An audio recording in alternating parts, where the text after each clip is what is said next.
All such quantities that have both magnitude and direction are called vectors. यानी वो सारी quantities जिनमें magnitude भी हो, यानी आपको ये बात भी पता चले कि वो कितनी है, एंड डायरेक्शन और वो किस डायरेक्शन में है, तो ऐसी क्वांटिटीज को हम लोग वेक्टर्स बोलते हैं। इसका बहुत अच्छा सा एग्जांपल ये है कि आप एक फोर्स देखिए, मान लीजिए फोर्स 10 न्यूटन का, तो जो ये 10 न्यूटन है ये बात बता रहा है कि वो कितना है, यानी ये हो गया उसका मैग्नीट्यूड, और ये इस डायरेक्शन में लगा हुआ है, यानी ये हो गई इसकी डायरेक्शन। तो इस तरीके फोर्स क्या हो गया, वेक्टर क्वांटिटी। ठीक है, एक बात बोली गई थी, vectors must follow the triangle rule of addition, ये मैं आपको आगे बताऊंगा। तो आपको ये बात समझ आनी चाहिए कि वेक्टर क्या है, उसमें एक मैग्नीट्यूड है जो बताएगा वो कितना है, और फिर उसकी डायरेक्शन यानी वो किस तरफ लगा हुआ। स्केलर्स क्या होते हैं, all such physical quantities that have only magnitude, जिनमें केवल मैग्नीट्यूड हो, यानी केवल हमें ये बताया जाएगा वो कितनी है। For example mass 2 kilogram, 3 kilogram, तो इसमें केवल आपको ये बताया जाएगा कि वो कितनी है, यहाँ डायरेक्शन की कोई नीड नहीं है। ठीक है, अब हम लोग आते हैं कि मैथमेटिकली कैसे रिप्रेजेंट करते हैं वेक्टर को। तो हमने एक बात पढ़ी थी कि कोई भी वेक्टर हो उसको हम एक एरो के थ्रू रिप्रेजेंट करते हैं, ऐसे।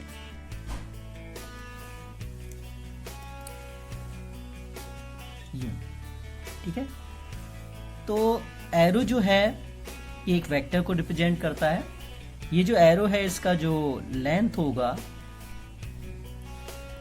लेंथ जो होगी ये हो जाएगी उस वेक्टर की मैग्नीट्यूड, और डायरेक्शन जिस डायरेक्शन में ये वही हो जाएगी उस वेक्टर की डायरेक्शन।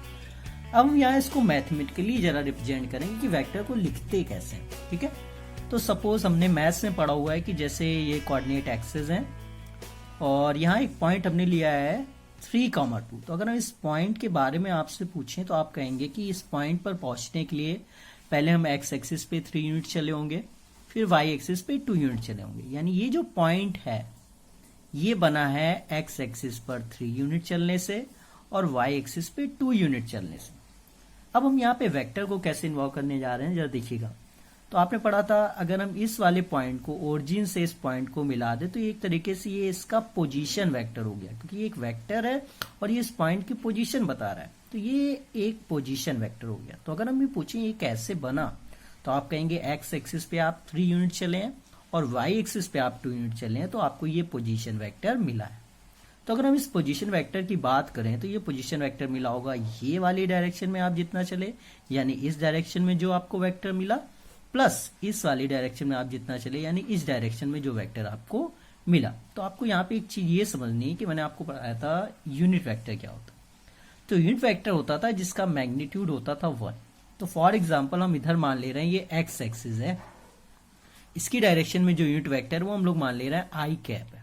ठीक है, और वाई एक्सिस की डायरेक्शन में जो यूनिट वेक्टर है वो जे कैप है। तो अगर हम ये आपसे पूछें कि ये डायरेक्शन जो हम 3 चले इस डायरेक्शन में, इससे जो वेक्टर बना होगा वो कितना होगा, ये वाला वेक्टर यहां से लेकर के ये एरो तक, ये वाले वेक्टर की बात करें तो आप कहोगे ये वेक्टर हो जाएगा मैग्नीट्यूड हो गया 3, क्योंकि आप 3 यूनिट चले हो, और इस डायरेक्शन में यूनिट वेक्टर हो गया आई कैप, तो ये हो गया 3 आई कैप। सिमिलरली अगर हम आपसे पूछें ये वाला वेक्टर कितना होगा, ये वाला, तो आप कहोगे आप 2 यूनिट चले हो, यानी इसका मैग्नीट्यूड हो गया 2, और आप वाई एक्सिस पे चले हो तो इसका यूनिट वेक्टर हो गया 2j। तो ये वाला वेक्टर जो आपका बना ओपी वेक्टर ये हो जाएगा 3i cap plus 2j cap. Okay, तो इस तरीके जब भी आपको कोई वेक्टर लिखना होगा तो आप समझ लीजिए कि उसमें आई कैप आएगा, जे कैप आएगा। सिमिलरली आपको पता होगा एक जेड एक्सिस भी होती है। तो अगर आप 3D में बात करोगे तो 3D में अगर आप कोई वेक्टर जो है स्टडी कर रहे हो तो उसमें आई कैप आएगा क्योंकि आप एक्स एक्सिस पे कुछ चलोगे, फिर जे कैप आएगा क्योंकि आप वाई एक्सिस पे कुछ चलोगे, फिर जे आई हो गया एक्स एक्सिस के लिए, जे हो गया वाई एक्सिस के लिए, और जेड एक्सिस के लिए आता है के कैप।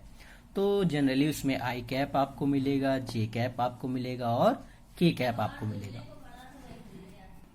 इस तरीके अगर हम जनरल कोई वेक्टर लिखना चाहें तो हो जाएगा a1i plus a2j cap plus a3k cap. Okay, तो ये जनरल आपका इंट्रो था वेक्टर्स के लिए। तो जब भी हम वेक्टर्स पढ़ेंगे तो आप समझ लीजिए उसमें हमें आई कैप मिलेगा, जे कैप मिलेगा और के कैप मिलेगा।